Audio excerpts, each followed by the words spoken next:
Hello and a very warm welcome back to the channel of Four Wheeled Nonsense. Now, I can't believe I'm saying this, but it's been 7 years since Hyundai brought out the i30N. It's been that long since your nan's favourite manufacturer of sensible hatchbacks gave us this, which did pops and bangs and lift off oversteer.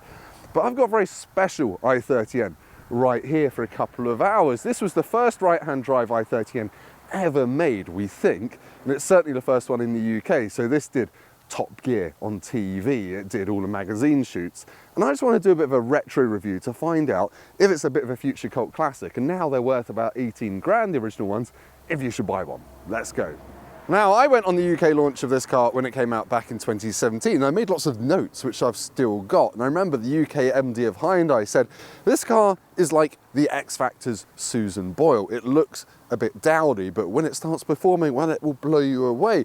And that's because this didn't have an awful lot in common with the regular i30. It was properly nerdy. All the mechanicals were redone. It was designed by the ex-BMW M boss Albert Biermann, and the engineering was pretty thorough. For a start, it had electrically adjustable suspension, so you could choose between a soft-ish ride or a firm ride or a really, really firm ride, but it also controlled diving on the brakes and pitch under acceleration as well using the damping. It also got specific Pirelli tyres with HN on, and it also had a clever system to make sure the brake pads didn't get knocked back under bumpy track driving. The power steering gubbins was actually mounted directly to the steering rack rather than the column as in the regular i30, and that just was meant to give you more direct feedback from the steering. There are a few other cool things in the interior as well. You could option a cloth seat, which saved 12 kilos to get the weight below the magic 1.5 ton mark.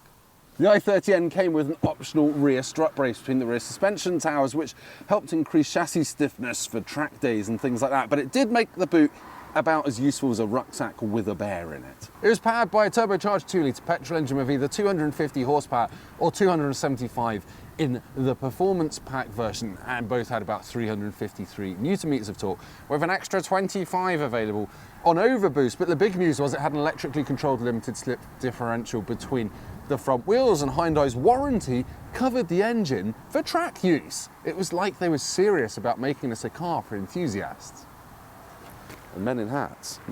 Now, I was working at Carwow when the i30N first came out. We had one delivered to a multi-storey car park near the office. I went and got in it and nearly jumped out of my skin when I shifted between first and second gear because the pops and bangs were so obnoxiously loud.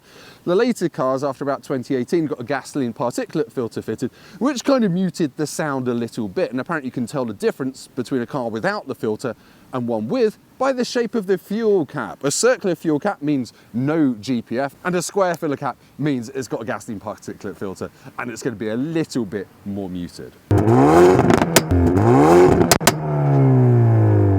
Now we're going to go for a drive in the i30N in just a second, but I want to show you the interior because by and large it was the same as the regular i30, so it was a bit plasticky in places, but there were some important changes, namely the manual gearbox had rev matching. An automatic version didn't come until a few years later, but the big news were the two driver mode buttons on the steering wheel down there in Palmer Violet, like the outside of the car. Drive mode and your racy N mode, and you could customize the N mode through the touchscreen, and there were 1900 permutations because you could change things like the suspension hardness, the throttle map, the diff aggression and things like that.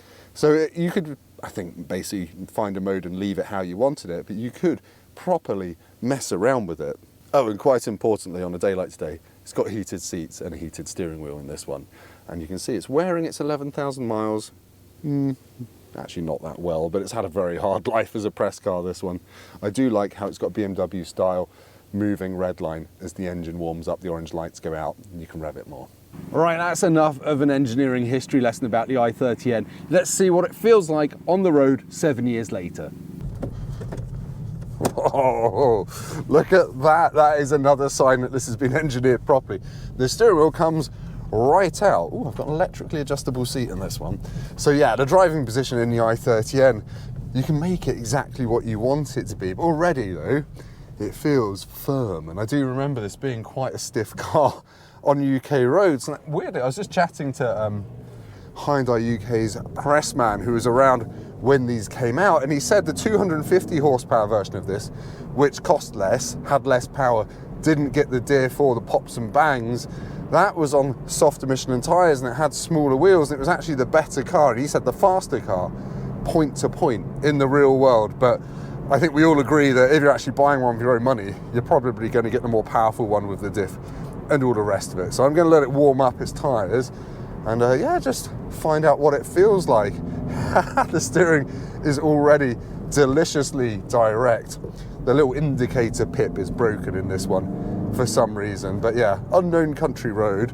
The auto blip is turned off. Oh yeah, cold tyres, a bit of understeer out of there, but yeah, the engine just pulls really linearly. It's actually quite an exciting engine to rev out. It's actually worth reaching the 6.5, 7,000 RPM red line, and you've got shift lights which appear in the middle of the binnacle as well. But I'm already driving faster than I normally would. Let's get some heat into the tyres and try the N modes out as well. But yeah, I just think at the time, most of this car's rivals, they were all starting to get 300 horsepower, like the FK8 Civic Type R. And that is a brilliant hot hatch, but it had this ethos of stiff, track-ready rigidity. It felt like a touring car. Whereas this kind of sat somewhere between that and the slightly softer Renault Megane. This just felt a bit more entertaining at road legal speeds, perhaps. And I remember driving this on Cadwell, and you can get this pretty sideways on the brakes. I will not be doing that today on the public road, but it is a proper hoot with some lift-off oversteer and bunging it into some corners. But yeah, the gear shift itself, the knob's a bit plasticky, but the action is quite nice. It's quite direct, quite firm. The brakes on this are phenomenal, but they don't have that over-servoed feel that you sometimes get in cars. It's quite natural feeling. You could tell that someone who knew their stuff about driving was in charge of this. Right, I've got everything switched up into its raciest settings in my race mode.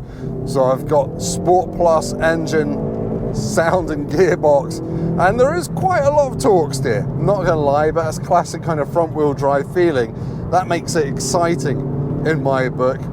Now, I've been talking all this time about the fact that this is 7 years old, as if that makes it old, but I've got things in my fridge that are older than the i30N, and it is still on sale, admittedly not for much longer. And I'm not sure, I think there's something a bit more raw and a bit more pure about this original version without the particulate filter, and it just feels a bit more honest than the new one. I think the new one's gone a tiny bit more upmarket. It's got nice bucket seats though. But yeah, this is a really compelling car. This just feels like a really nice amount of power and size as well for going out and being a bit of a div on the King's Highway without breaking all of the laws. Most of all though, it just feels like an old school yobbo. And of all the cars I've driven this year with things going more electric, and even the petrol and diesel cars just might as well be electric, this has so much character. It makes you feel really engaged. And I just feel like the hot hatch has been forgotten about. There aren't that many sensible hot hatches on sale anymore. Things like the Fiesta ST will be going away soon. And this just it does strike such a nice middle ground between those lower power hot hatches like the Fiesta ST and the i20N and the stupid 400 horsepower ones. Jumping it on a B road with the steering writhing in my hands. I haven't felt steering like this for a long time, and this is basically a Hyundai from 2017. So it's really brought a lot of joy to my day. I think there's a lot to love about it, but that sounds like a conclusion. I'm going to go back to caffeine and machines, stand in a cold car park, and say something a little bit more profound than that while scratching my head. I'm stuck behind a Honda Jazz, but I'm a Honda Jazz owner, so I can't complain. Just bought some new cum hose for mine. I love cum hose on a Jazz. I seem to remember the handbrake's quite good in these as well. Not going to do it. Cherished heritage car. Or maybe a little bit. Hot hatches are fun. We need more of them, but I don't think we're going to get that many more of them. Right, as if you couldn't tell from all that childish laughter, I still love the original i30N. It was a real watermark moment for Hyundai. Its first hot hatch, and it's since done the i20N, which is brilliant, and the Kona N, which is quite fun for a B segment SUV. But the future for Hyundai's N division seems to be electric. I've just seen the new reviews of the i30N, and Evo magazine has given it 4.5 stars, which is incredible considering it's a 2.2 ton electric SUV. So they clearly have their engineering nailed, whatever they're doing. But that Ioniq 5N, it's got fake torque curves and gear shifts and things like that. This has all that stuff for real, and sometimes I wonder if progress is all it's cracked up to be. But yeah, you get one of these for £18,500 now. That is £10,000 less than a Fiesta ST is new. So yeah, I think it'd be nuts not to buy one of these, frankly. But anyway, thank you for watching. If this has been helpful or entertaining, please give us a thumbs up, subscribe to the channel, go down to the comments, leave me the Korean word for pops and bangs chicken. Goodbye.